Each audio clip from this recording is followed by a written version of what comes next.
हमारे यहाँ गोरा होने का क्रेज़ जो है, खूबसूरती का मयार ही गोरे रंग पे है। और वाइटनिंग इंजेक्शंस के बारे में कौन नहीं जानता, मतलब जानना इन अ सेंस कि कॉमन है बहुत, अगर गोरा होना है तो वाइटनिंग इंजेक्शंस या क्रीम्स लगा लो। लेकिन बेसिकली इसमें है क्या और ये हमारी स्किन के साथ क्या कर रहा है, मैं चाह रही हूँ कि एक बार ज़रा हम इस पर हमारी ऑडियंस को बताते हैं ताकि फिर अगला सेगमेंट करने में आसानी हो।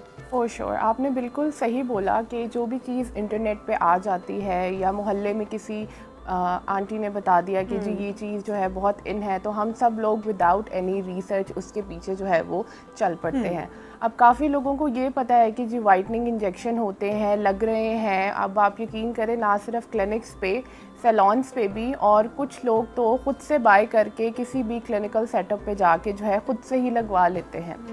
तो बेसिकली वाइटनिंग इंजेक्शन में होता क्या है? वाइटनिंग इंजेक्शन में ग्लूटाथायोन होता है। ग्लूटाथायोन एक बहुत ही पोटेंट एंटीऑक्सीडेंट है। अगर हम बात करें इसके फ़ायदों के बारे में तो वो बहुत सारे हैं। बेसिकली जो हमारी बॉडी में डिफरेंट जो है वो केमिकल रिएक्शंस हो रहे हैं, उसकी वजह से हमारी बॉडी में फ्री रेडिकल्स प्रोड्यूस हो रहे हैं। सन रेज़ की वजह से फ्री रेडिकल्स प्रोड्यूस हो रहे हैं, तो एक ऑक्सीडेटिव स्ट्रेस हमारी बॉडी पे आ रहा है।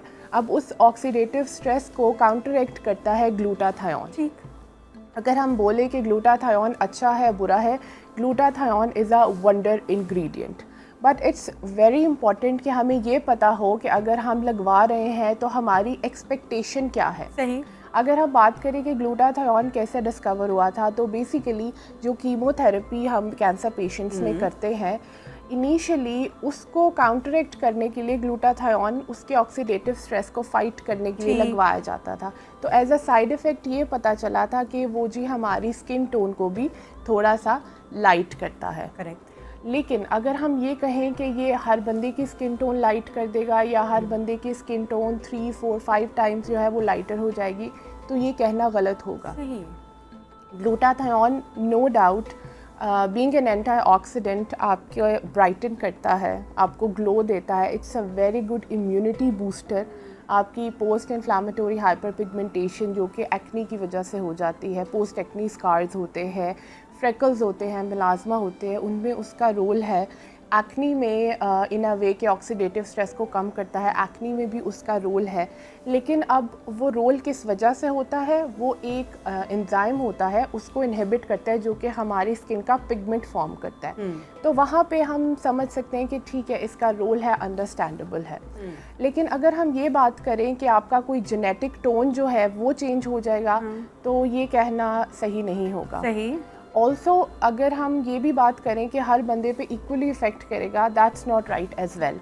हमारा जेनेटिक मेकअप हर बंदे का डिफरेंट है। हर बंदा वन ऑफ द मिलियंस होता है। कुछ लोगों पे ये बहुत अच्छा एक्ट करता है लाइटनिंग के हिसाब से या स्किन वाइटनिंग के हिसाब से, कुछ लोगों को बिल्कुल भी रिजल्ट्स नहीं आते। तो अब लोग चले जाते हैं, और फॉर एग्जांपल अगर आप भी किसी क्लिनिक पे गए हैं, वो बिज़नेस करने बैठे हैं, नोबडी टेल्स यू दैट। वो कहेंगे जी जी आपका रंग गोरा हो जाएगा एंड ऑल दैट। अब उसमें वो थोड़ा सा चीट करेंगे, आपको ग्लूटाथायोन के साथ कोई वाइटनिंग क्रीम दे देंगे और वो आपको ये कहेंगे कि जी ये आपको ग्लूटाथायोन की वजह से हुआ है। तो अल्टीमेटली आपको लगेगा कि ये ग्लूटा की वजह से हुआ है, लेकिन वो एक्सटर्नल फैक्टर्स हैं जो उसको कंट्रीब्यूट कर रहे हैं। तो अगर मेरे से ये पूछा जाए कि जी क्या हर बंदा लगवा सकता है, तो सबसे पहले you need to ask yourself कि आपकी एक्सपेक्टेशंस क्या है। मिसकंसेप्शन ये हुआ कैसे, ये इतना बढ़ कैसे गया? ये बढ़ इस वजह से गया है क्योंकि आई डोंट वांट टू से इट, बट मीडिया पे बहुत ज़्यादा लोग हैं जो इस चीज़ को जो है हाइप क्रिएट कर रहे हैं। और because I am from that field, मुझे भी पता है कि you just give someone some money, आप उनको अपने क्लिनिक पे बुलाएं और आप उन्हें कहें कि हमें एक शाउट आउट दे दें। तो ये बेसिकली एक बिजनेस है जिसको लेके लोग चलते हैं, और वो ये नहीं सोचते हैं कि घर बैठे जो लोग हैं उसको डैमेज रिस्क का बाद में क्या होगा या नहीं, और हम लोग रिसर्च भी तो नहीं करते हैं ना इस चीज़ की। हाँ, जो जा रहे हैं बेसिकली, हमारा ये सेगमेंट डिज़ाइन करने का भी मकसद ये था कि अब आप स्पेसिफिकली आप इस बारे में चाहें, अगर आपने नहीं भी करवाने वाइटनिंग इंजेक्शंस, लेकिन मकसद हर चीज़ के पीछे क्या होता है कि अवेयरनेस चली जाए, कि एक बात पहुंच सके। अगर आप वाइटनिंग इंजेक्शन नहीं करवा रहे, अगर आप कोई और भी ट्रीटमेंट करवा रहे, तो उसकी स्टडी करके, उसको रिसर्च करके, उसकी नो हाउ आपको, ताकि आप जब डॉक्टर के सामने बैठें तो डॉक्टर को भी पता हो कि आप थोड़ा बहुत इस बारे में जानते हैं, आप समझते हैं, तो ये बड़ा इम्पॉर्टेंट है कि हम सैलॉन्स पे देखें ना, अब सैलॉन्स पर क्या कुछ हो रहा है। जो लोग एस्थेटिक डॉक्टर नहीं अफोर्ड, क्योंकि प्रोसीजर्स जो हैं वो हर बंदा अफोर्ड नहीं कर सकता, सैलॉन पे बहुत सस्ते रेट में वही प्रोसीजर जब ऑफर किया जाता है, उसके बाद वही लोग फिर डॉक्टर के पास भागते हैं कि ये हमने सैलॉन से करवाया था, ये हो गया, तो अब इसको ठीक कैसे करेंगे, द डैमेज इज परमानेंट। जी, ऑल्सो मैं एक और चीज़ ऐड करना चाहूँगी, बिकॉज लाइटनिंग के लिए, स्किन वाइटनिंग के लिए ये FDA अप्रूव नहीं है। अच्छा, FDA अप्रूव नहीं है? It's not FDA approve. और ये बताया जाता है?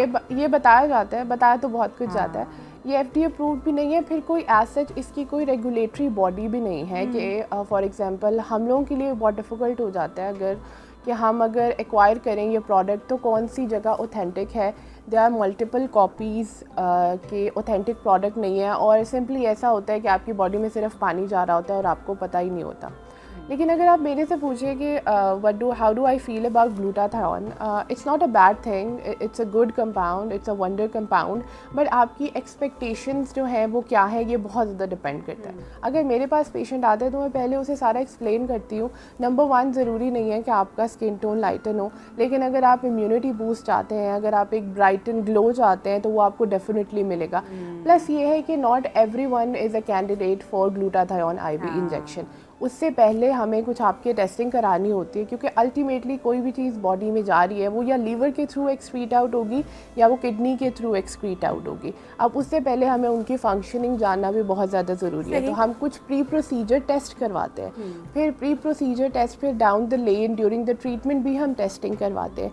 फिर ऑल्सो डोज बहुत ज़्यादा इंपॉर्टेंट होती है, क्योंकि लोग जल्दी रिजल्ट्स लेने के चक्कर में या जल्दी रिजल्ट्स देने के चक्कर में बहुत हाई डोजेज़ जो हैं over very short amount of time जो है वो एडमिनिस्टर करवा देते हैं। उसको लगाने का एक प्रोटोकॉल है। Also with any drug you never know, एक रिएक्शन का चांस होता है। तो उसके लिए पहले आप उसकी टेस्ट डोज लगवा रहे हैं या नहीं लगवा रहे। खुदा ना खास्ता अगर रिएक्शन होता है तो आपके पास उसको काउंटरैक्ट करने के लिए स्टेरॉइडल या एंटी एलर्जी इंजेक्शंस पड़े हुए हैं या नहीं पड़े हुए। तो ये सब कुछ बहुत ज़्यादा मैटर करता है कि ना सिर्फ आप बस जाएं और कहेंगे जी हमें ग्लूटा लगा दें। डॉक्टर, इवन आपके साथ कभी ऐसा हुआ क्लिनिक में कि यंग बच्चियों को पेरेंट्स लेकर आए हों उनके रंग गोरा करवाने के लिए, वाइटनिंग इंजेक्शंस के लिए, और फिर कैसे आप उनको कैसे गाइड आपने किया? Basically not even in Lahore, I would say कि I used to go to multiple other cities as a visiting consultant। वहाँ पे भी even जो गांव के लोग थे 12-13 साल की अपनी बच्चियों को वो लेके आएंगे कि जी आप इनको कुछ वाइटनिंग का कर दे। तो सबसे पहले तो उनको ये गाइड करना पड़ता है कि आपकी बेटी की हेल्थ आपके लिए ज़्यादा इम्पॉर्टेंट है या उसका गोरा रंग ज़्यादा इम्पॉर्टेंट है। फिर थोड़ा सा बॉडी पॉजिटिविटी उनको सिखानी पड़ती है कि जो भी अल्लाह ताला ने आपको जिस भी कलर से ब्लेस किया है, इट्स वेरी इंपॉर्टेंट कि आप उसको खुद एक्सेप्ट करें। अगर आप एक्सेप्ट करेंगे, अगर आप अपने आप में कॉन्फिडेंट होंगे, तो वो एक कॉन्फिडेंस एक्सूड आउट होता है, वो rest of the people can feel it. तो अगर आप अपनी रिस्पेक्ट करेंगे तभी लोग भी आपकी रिस्पेक्ट करेंगे। So you have to be confident in yourself. हाँ, मेरे पास अभी कल की बात है, कल या परसों मेरी हाउस हेल्प थी और बड़ी अच्छी बच्ची तो मेरे पास खड़ी होकर मुझे देखती जाए, और उसने फिर आखिरकार मुझसे पूछ लिया, कहती बाजी आप कौन सी क्रीम लगाती हो? तो मैं हंस पड़ी और मैंने उसको कहा, मैंने कहा तुम्हें चाहिए? तो कहती हाँ मुझे चाहिए रंग गोरा करने के लिए। अब obviously she was a little bit tan और उसको शायद थोड़ा सा क्रेज़ हो रहा होगा। तो मैंने उसको कहा, मैंने कहा देखो मेरी बात सुनो, मैं कोई क्रीम नहीं लगाती हूँ, मैंने कभी कोई क्रीम नहीं लगाई। ये उसको मैंने बताया, मैंने कहा ये ख़ानदानी होता है, क्योंकि उसको जेनेटिक्स समझ में इनको समझ नहीं आता। मैंने कहा बेटा ये ख़ानदानी होता है। अच्छा ख़ानदानी होता है, उसको वो भी समझ में नहीं आया कि ख़ानदानी कैसे होता है या कैसे आपने सन से बचाना, क्योंकि ये लोग सन से भी, सन एक्सपोजर की वजह से भी आप टैन हो जाते हो। आप देखो कि ये लोग बाहर बैठे होते हैं, धूप में बैठे होते हैं, उसकी वजह से भी बहुत ज़्यादा टैनिंग हो जाती है। तो ये एक सारी चीज़ें जो है अंडरस्टैंड करना पेरेंट्स के लिए बहुत ज़रूरी है कि बच्चों को उस तरह से वो मत करें। Also, I think glutathione is something that is being produced in our body, naturally भी produce होता है।